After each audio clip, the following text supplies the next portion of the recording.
I really hate having my picture taken and sitting in front of a camera. I am so eager, and my main objective is to bring more action to our vision moving forward, to be the driving force behind that action to support our vision. Staring at the camera. What was the question? The reason I started the Wellness Kitchen really goes back to about 40 years ago when my dad suffered with cancer in about a 6-week period of time. He was a LA City firefighter and succumbed to his illness. But previous to that, only about 8 months before that, my mom was diagnosed with cancer.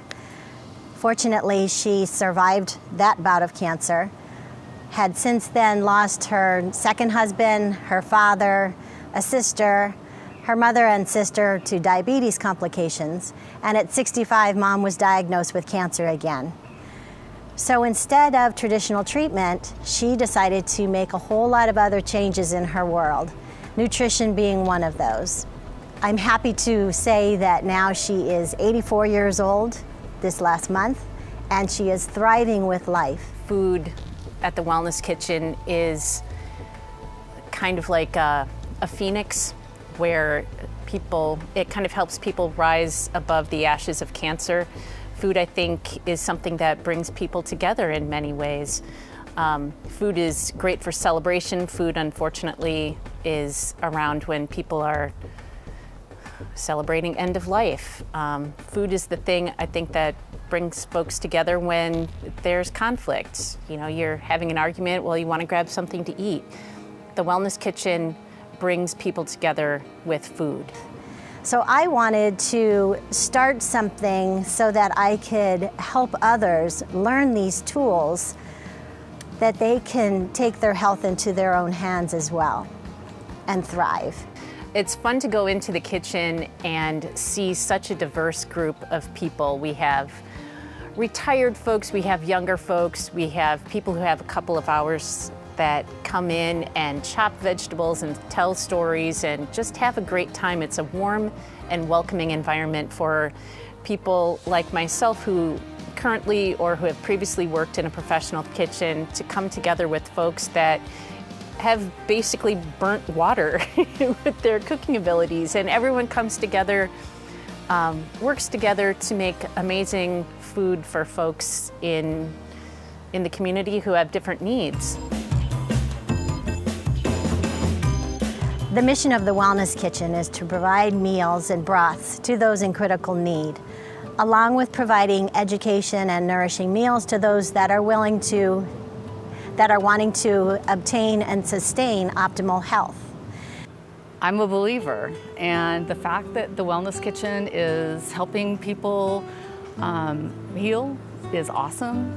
For me as a caregiver and a person supporting others who are dealing with cancer and other serious illnesses, the fact that this entity exists in our community that's helping people help their loved ones is huge. It's just, there's no replacement. In the several years now that we've been existing, we're finding that there are so many others that are in critical need, and nutrition becomes such a healing point to all of them. A lot of autoimmune illnesses where they're dealing with digestive issues. The Wellness Kitchen's Pay It Forward program is one of a kind. It's unique. We're able to make a difference in those lives that are experiencing any type of critical condition, cancer treatment, or have just recovered from surgery. And what we're able to do is serve them healing foods as well as bone broth and healing tea to get them through their critical condition of whatever they're experiencing by our volunteers delivering meals to their home. Most of these individuals are financially challenged, as well as not having the support in the home to be able to have these meals made for them. So we're able to help them, and this is huge. This is what makes us so special. So when we're helping somebody that's in critical need by providing their meals and their broths for them, one of our biggest hopes is that they soon start the recovery process. And then it's important for us to give them the education so that they can carry on and flourish with their own healing journey. And part of that is, in all of our classes, is creating the most inhospitable environment so that disease does not have an opportunity to flourish. And that's really important for that healing. The Wellness Kitchen's educational program is phenomenal. At this time, we're currently educating all ages, those that are healthy and those that are experiencing critical and chronic conditions. And what we're doing is not only teaching them how to shop, but also how to prepare the meals. The Kids and Teens program, currently we have a waiting list. It's high in demand, and we'd like to expand not only the Kids Teens program, but all of our cooking classes for all ages. I think healthy food scares people sometimes, whether it's standing in the grocery store with your hands on the cart, overwhelmed by the amount of food and not knowing what to do with it, or healthy food takes a lot of time, effort, energy. It really doesn't. Come and check out our counter and try some of our food. Come and check out the classes and let us show you how to create quick, easy, healthy and nutritious meals. And just one quick story is we have a woman that we were preparing meals for with a liver transplant. She called me one Friday afternoon to let me know, obviously thank you for the meals, that she was so grateful, but to also tell me that she really didn't like to eat, she didn't have much of an appetite, and she started to cry and told me that mainly because she was living alone.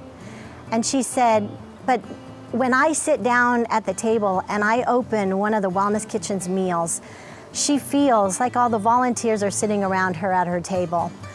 And that was such a tremendous story for me to hear. And that's why when we're cooking in the kitchen, there's no egos in the kitchen. It's all about love and healing intent that's going into those foods, and that's what makes it so delicious. You can buy bone broth at Costco, I know, but the love that is going into this, from our Jennifer buying all the produce to the volunteers telling stories as they're chopping their vegetables, the mother and son that are straining and bottling, there is so much going into that that can't be in a powdered form. Although I'm not in the kitchen that often anymore, I do get to play the role of visionary now, and the vision is great. Just think about the possibilities of therapeutic chefs in our county that are helping hospitals, that are helping individuals who have been released from emergency room services.